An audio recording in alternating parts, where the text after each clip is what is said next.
Philip K. Dick's The Man in the High Castle is a novel that feels as unsettling now as it must have when it was first published in 1962. It's a story that doesn't just ask what if, it questions the nature of reality itself. Set in an alternate history where the Axis powers won World War II, the novel presents a world divided between Nazi Germany and Imperial Japan, with the United States split into occupied territories. But what makes this book truly remarkable isn't just its premise, it's how Philip K. Dick uses this setting to explore themes of morality, identity, and the fragility of truth. Let's start with the world building because it's masterful. Dick immerses us in a chillingly plausible version of 1960s America under Axis control. On the West Coast, the Japanese Pacific states of America exude a subtle cultural dominance, reflected in everything from the architecture to the meticulous politeness of social interactions. In contrast, the East Coast, ruled by the Nazis, is an oppressive and brutal dystopia, where technological progress is matched only by the horrors of racial extermination. Between these two extremes lies the neutral zone, a lawless buffer state that serves as a haven for those who don't fit neatly into the regime's rigid ideologies. This isn't just world building for the sake of setting the scene. Every detail reinforces the story's core themes. The division of the United States becomes a metaphor for fractured identities and the precarious balance of power. The characters navigate this fractured world, and through their experiences, we see the human cost of living under totalitarian regimes. Juliana Frink, one of the central figures, is a complex and often enigmatic character. Her journey is one of self-discovery, and she acts as a kind of subversive force in the story, challenging the boundaries of her reality. Frank Frink, her estranged husband, represents the struggle of the marginalized.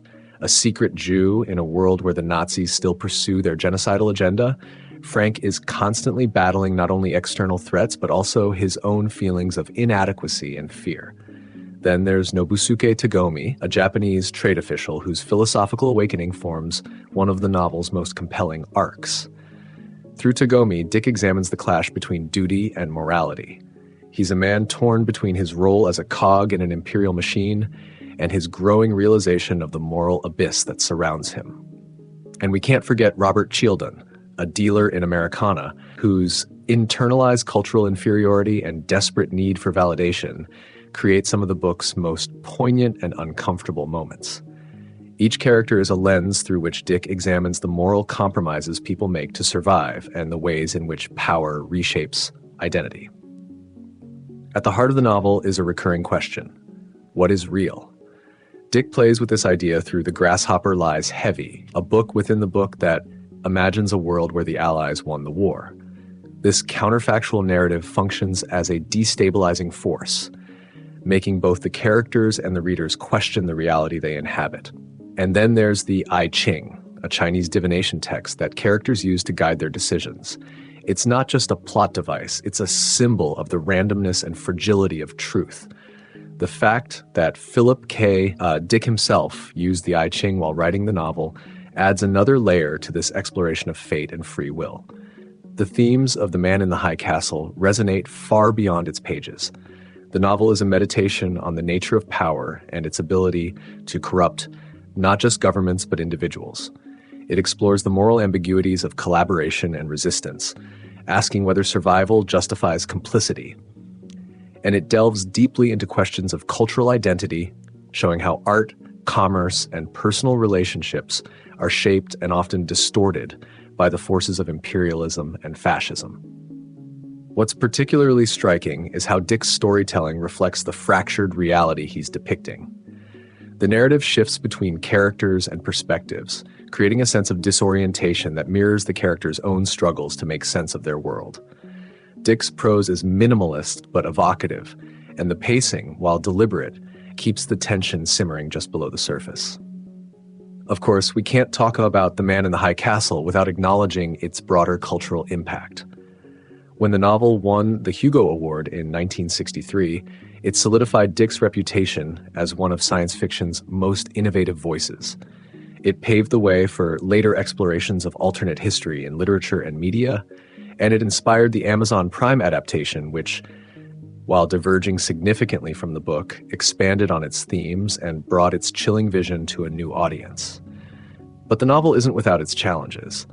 Its open-ended structure has been a point of contention for readers who prefer tidy resolutions, and some have argued that its philosophical digressions can feel meandering. Yet these very elements are part of what makes the book so enduring. Dick doesn't hand you answers. He forces you to grapple with the questions. Reading The Man in the High Castle is an experience that stays with you. It's not just a story.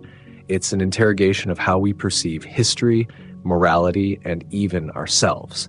It's a book that feels as relevant today as it did over 60 years ago, in an era where the lines between truth and fiction are increasingly blurred. If you haven't read this novel yet, I highly recommend it. Whether you're a fan of speculative fiction, alternate history, or stories that challenge your worldview, this is a book that deserves your time. And if you've already read it, I'd love to hear your thoughts. What did you take away from The Man in the High Castle? Did its themes resonate with you? Let me know in the comments. Before you go, don't forget to like this video and subscribe to the channel for more reviews and deep explorations of literature. Your support helps keep this channel going. And there's plenty more to come. Thanks for watching, and I'll see you in the next one.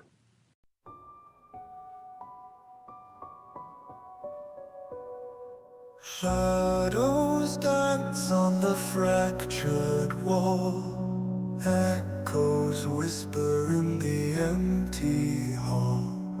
Broken faces and forgotten frames, searching for truth in secret names. Whispers of hope in the midnight hour. Starlight dreams reclaimed by power. Resistant hearts beat in silent tones, deciphering lies in ancient tomes.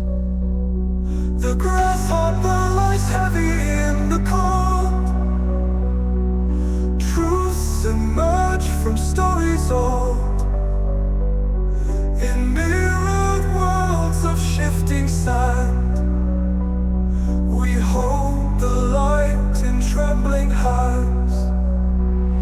Through twisted streets of yesterday, fractured souls find their way. Invisible strings by tide and true. In shadow games, our fate renew. Silence screams in the night air. Fragile truths we boldly bear. In a world where right is blurred, our whispered courage stays unheard. The grasshopper lies heavy in the cold. Truths emerge from stories old. In mirrored worlds of shifting sand, we hold the light in trembling hands.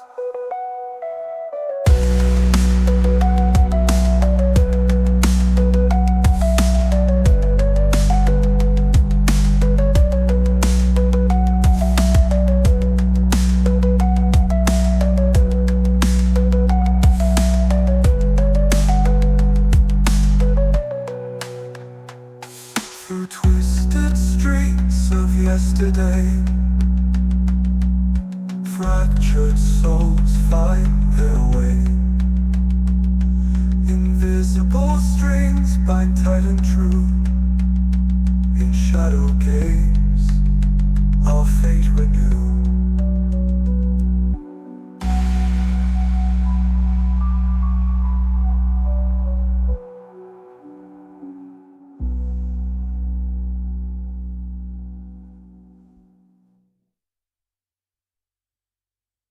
Welcome to our deep dive into Philip K. Dick's The Man in the High Castle. We'll be using excerpts from the novel itself, a review that really kind of digs into the complexities of it, and some background on Philip K. Dick himself. So imagine for a moment that you're living in 1960s America, and it's not the America, you know. The Axis powers won World War II, and now the United States is split between Japanese and Nazi control. It's a chillingly plausible alternate reality that Dick constructs. The Japanese Pacific states control the West Coast. The Nazis rule the East.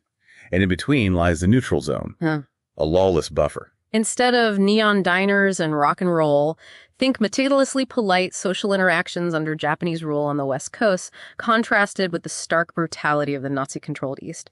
This divided United States becomes a mirror, reflecting a fractured world.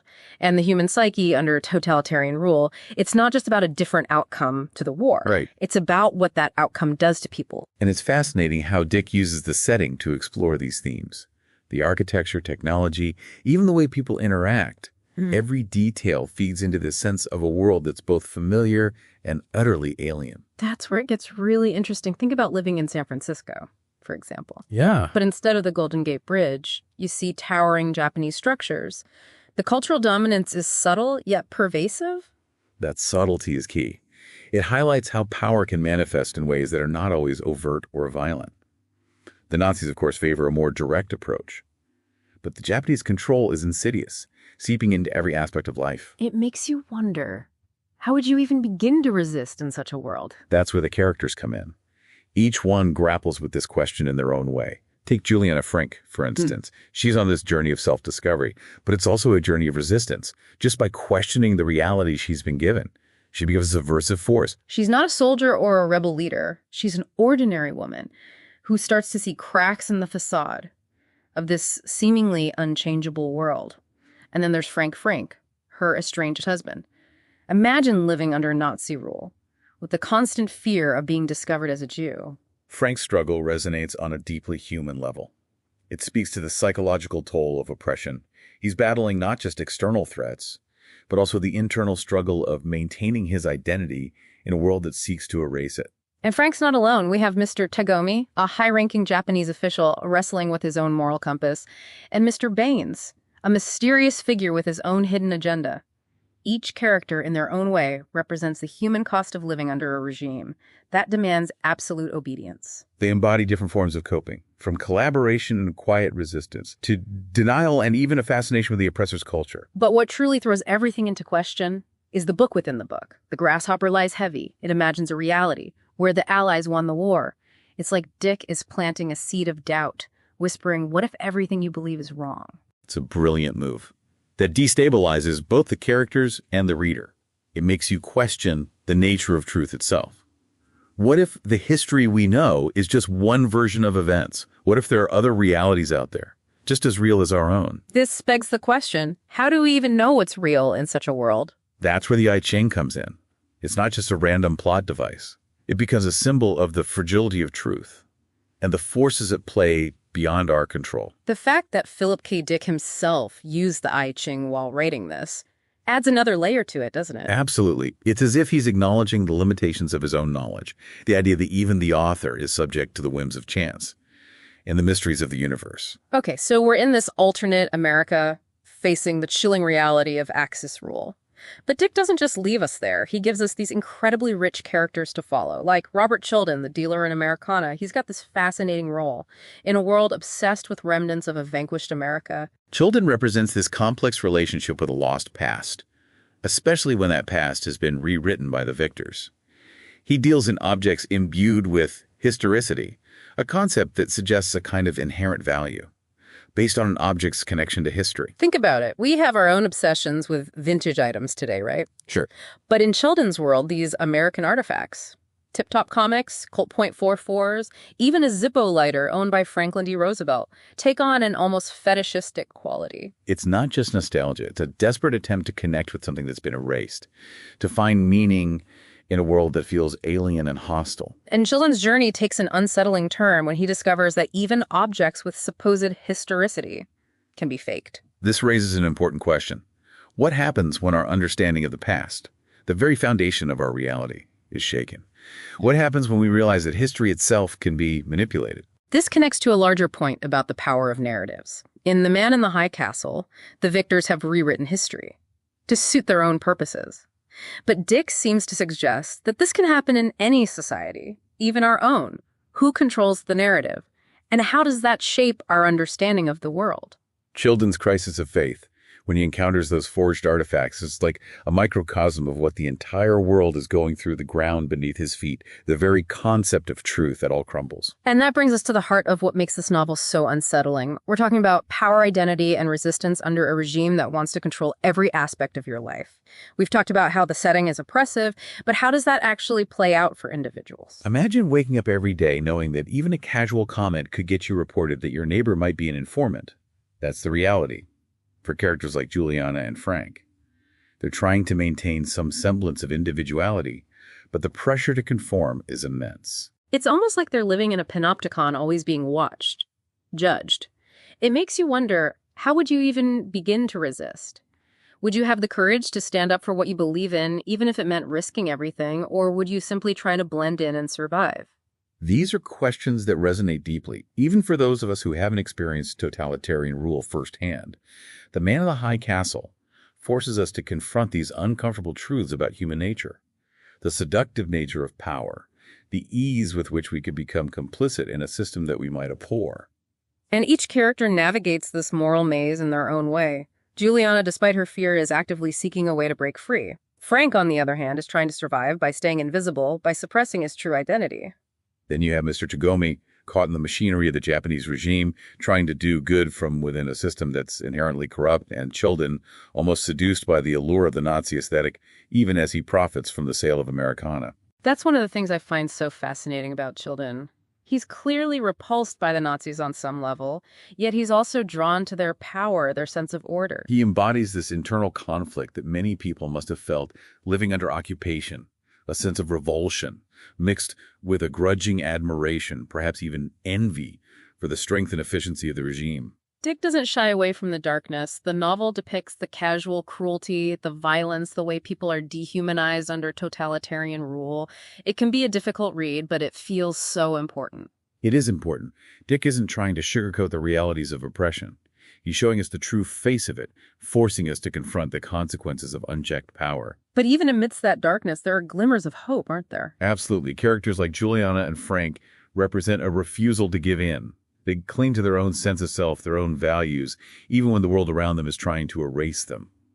It's a testament to the resilience of the human spirit. There's a constant tension in the novel, this alternate history where the bad guys won.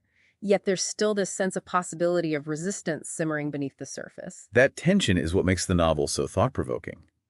It challenges our assumptions about history, about good and evil, and about the very nature of reality. This makes me think about all the ways chance and circumstance have shaped our own lives, the small decisions, the unexpected encounters, the twists of fate that lead us down certain paths in The Man in the High Castle. The characters are constantly making choices. Yet there's this underlying sense that they're at the mercy of forces beyond their control. It's the idea of fate versus free will, which is so central to the novel. The I Ching, the divination system used by some characters, plays into this as well. It suggests that there's a certain randomness and unpredictability to life. It's like we're all part of this larger tapestry, and our choices are just one thread in the grand design. But even within that design, we still have the agency to choose to act to resist. And those choices matter, even if we can't always see the immediate impact. The novel really is a puzzle box. We've got this alternate history, these complex characters, these philosophical questions about reality and free will. It's like every time you think you figured it out, you discover another layer. And I think that's part of the reason why it's endured for so long. It keeps you thinking, keeps you questioning, keeps you coming back for more. But let's not forget about some of the other key players in this intricate narrative. We've touched upon Mr. Tagomi, but his character is so pivotal to the story. He's caught between these two worlds. Isn't he a Japanese official, yet deeply fascinated by American culture, collecting those Americana objects? It seems to be more than just a hobby. It's a way for him to connect with a world that no longer exists. He's wrestling with his own moral compass, clearly troubled by the violence and oppression around him, yet also bound by his duty, his position within the regime. It's a conflict that many people in positions of authority must face. And then there's Mr. Baines, the mysterious Swedish businessman. We discover, of course, that he's actually a German spy working to undermine the Nazi regime from within. He's an enigma. His motivations shrouded in secrecy. not a clear-cut hero or villain. His presence adds another layer of complexity to the novel he's working towards, a goal that we don't fully understand, and his methods are often morally ambiguous. It highlights the murky world of espionage, where the lines between right and wrong are often blurred, and Baines himself is forced to confront the darkness within his own culture, the brutality of the regime he's ostensibly serving. This brings up another aspect of the novel that I find so masterful. It's not just the characters who are grappling with these weighty themes. The novel itself is structured in a way that mirrors the uncertainty and fragmentation of the world it depicts. The narrative jumps between different characters and storylines, often without clear transitions. It can feel disorienting, but that's intentional. It's like we're experiencing the world through the characters' eyes with all their confusion and disorientation. Dick also uses stream of consciousness, which can be challenging, but it pulls you deeper into their minds, their anxieties, their attempts to make sense of this topsy-turvy reality. It's as if he's deliberately trying to shake us out of our complacency, forcing us to confront the instability of the world. He's created a world that in many ways reflects our own anxieties about truth and perception. One of the most powerful elements of the novel is how it explores the psychological effects of living under a regime that seeks to control not just your actions, but your thoughts and beliefs. The characters are constantly battling fear, paranoia, self-doubt. It's a recipe for psychological trauma. Imagine living in a world where you can't trust anyone, where you're constantly being watched and judged. This resonates with a lot of what we see happening in the world today, doesn't it? Authoritarian regimes relying on surveillance propaganda and the suppression of dissent. Dick was remarkably prescient in his exploration of these themes. He recognized the insidious ways in which power can infiltrate our lives, shaping our thoughts and beliefs, even when we think we're in control. There's a scene that comes to mind where Juliana overhears a group of truck drivers discussing the war. One casually remarks that it's too bad the Japanese didn't kill all the Jews. It's a chilling moment that reveals how easily hatred can be normalized, even in a world where the Nazis are supposedly the enemy. It underscores the point that prejudice and bigotry can exist anywhere, and they can be easily exploited by those in power. There's another scene that always stands out to me where Childen visits a young Japanese couple, the Kasuras. He's struck by their tranquility, their sense of harmony. It's like they've found a way to navigate this turbulent world with a sense of inner peace. It raises an intriguing question. Is there something about Eastern philosophy, about the Tao, that offers a way to resist or at least endure the pressures of totalitarian rule? But even as Childen admires their serenity, he also feels a profound sense of distance from them. It highlights the complexities of cultural exchange. Even in a world where those cultures are forced to interact, there's fascination, but also alienation. And it's a reminder that even those who are seemingly on the winning side of a conflict are not necessarily free. They're still living under a regime that dictates their lives, their choices. One storyline that I found particularly compelling is that of Frank, he's living this double life, trying to pass as a non-Jew while secretly working with a resistance group. The constant threat of discovery must be agonizing. His journey embodies the human will to survive, to cling to one's identity in the face of overwhelming odds. He's constantly looking over his shoulder, yet he refuses to give up hope. It's a reminder that resistance can take many forms. It's not always about grand gestures or violent uprisings. Sometimes it's about those small acts of defiance, the everyday choices we make to hold on to our humanity. And sometimes it's simply about staying alive. Yeah. There's a scene where Frank is working on a piece of jewelry, meticulously shaping the metal. It's like he's trying to find solace, a sense of order in the midst of chaos. This makes me think about how we all cope with stress and anxiety. We find ways to distract ourselves, to focus on the things we can control. And sometimes those small acts of creation, of bringing beauty into the world, can be a form of resistance in themselves. It's a reminder that even in the darkest of times, the human impulse to create, to connect, to find meaning persists. We see this in the novel's exploration of Americana, in the character's fascination with these relics of a bygone era. There's a longing for something that's been lost, for a world that might have been. It's like a collective act of remembering a refusal to let the past be completely erased. But it also begs the question, what happens when we cling too tightly to the past? Can it hold us back from moving forward, from creating a better future? That's something for each of us to consider. The past can be a source of inspiration, but it can also become a prison. It's finding that balance. I think that's so important. The novel does a masterful job of weaving together these personal stories with those larger themes. The character struggles become a way for Dick to explore those bigger questions about power, identity, reality, and the human condition. It's what makes it more than just a science fiction novel. It's a reflection on what it means to be human in a world that's often chaotic, unpredictable, and unjust. But even in the face of that chaos, The Man in the High Castle offers a glimmer of hope. It suggests that even in a world where the bad guys seem to have won, the human spirit can endure. And that the fight for freedom, for justice, for a world where we can all be our true selves is a fight worth having. This deep dive has been so insightful, it's made me think about The Man in the High Castle in ways I never considered before. It's a novel that rewards multiple readings each time, revealing new layers of meaning. And its relevance today is perhaps even more profound than when it was first published. We've covered so much ground, but we've only just scratched the surface. In the final part of our deep dive, we'll delve into that ambiguous ending, exploring its possible interpretations and the lasting impact of The Man in the High Castle on literature, culture, and our understanding of ourselves. So stay tuned because we're about to go even deeper. Welcome back to our deep dive into The Man in the High Castle. We've journeyed through this alternate America, witnessed the characters' struggles, and grappled with some truly profound questions about reality and truth. Now, it's time to confront that ending, an ending that feels as unsettling and thought-provoking as the world Dick has created. It's an ending that doesn't offer easy answers, which is fitting for a novel that's all about challenging our assumptions and embracing ambiguity. We leave Mr. Tagomi in a precarious state. He seems to be experiencing a heart attack, but then we're thrust into this almost surreal sequence where he's questioning his reality, contemplating the nature of existence itself. A moment of transcendence. Tagomi, who's been so deeply enmeshed in the world of politics and power, suddenly glimpses something larger, a cosmic perspective that transcends the confines of his reality. It's almost as if he stepped outside the narrative, becoming aware of himself as a character in a story, and it leaves us wondering, has he actually died? Is this a vision of an afterlife? Or is it a symbolic representation of a shift in consciousness, a kind of awakening to a deeper truth? Dick masterfully doesn't provide a definitive answer. He leaves it to the reader to grapple with the possibilities, to come to their own conclusions. This ambiguity is central to the novel's power. It forces us to engage with those big questions that Tagomi is facing.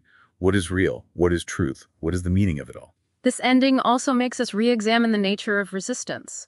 We see Tagomi take decisive action against the Nazi agents, but we're left uncertain about the ultimate impact of his choices. It reinforces the idea that even seemingly small acts of defiance can have far-reaching consequences, consequences that we might not be able to predict or fully comprehend. The ambiguity extends to other characters as well. We're left wondering about Mr. Baines and his mission. Did he succeed?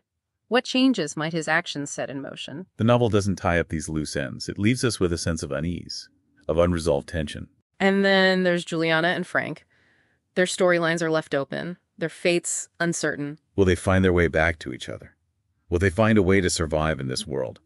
We can only hope, but Dick doesn't offer any guarantees. This deliberate lack of resolution, it mirrors the experience of living in a totalitarian state, doesn't it? Yeah. The constant paranoia, the feeling of being at the mercy of forces beyond your control. You never quite know what's going to happen next, who to trust, or what the future holds.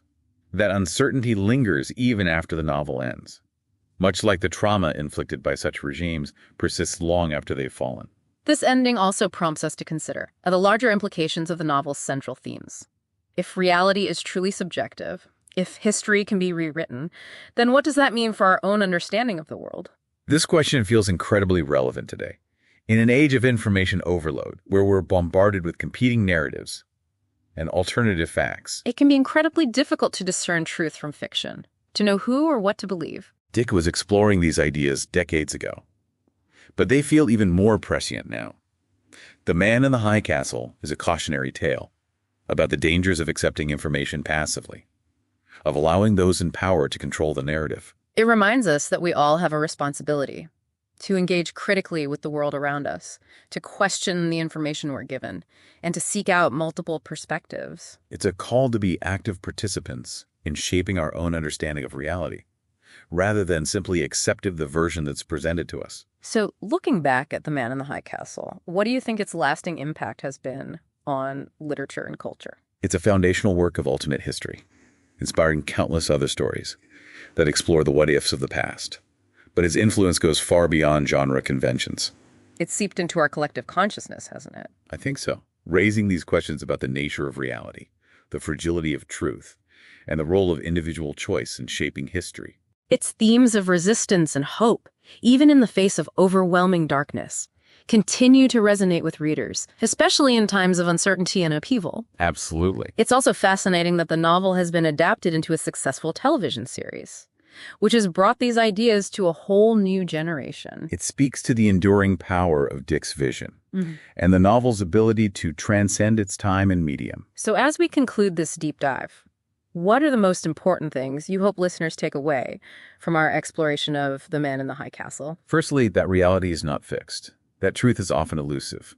We need to be critical thinkers, questioning what we're told, and seeking out our own understanding of the world. Secondly, that even in the darkest of times, hope persists.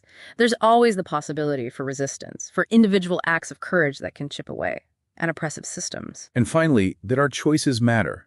Even in a world that feels predetermined, we have the agency to make decisions, to act, and to shape the course of our own lives and the world around us. This has been an incredible journey through The Man in the High Castle. I feel like I have a much deeper appreciation for its complexity and nuance. It's a novel that rewards multiple readings and continued reflection.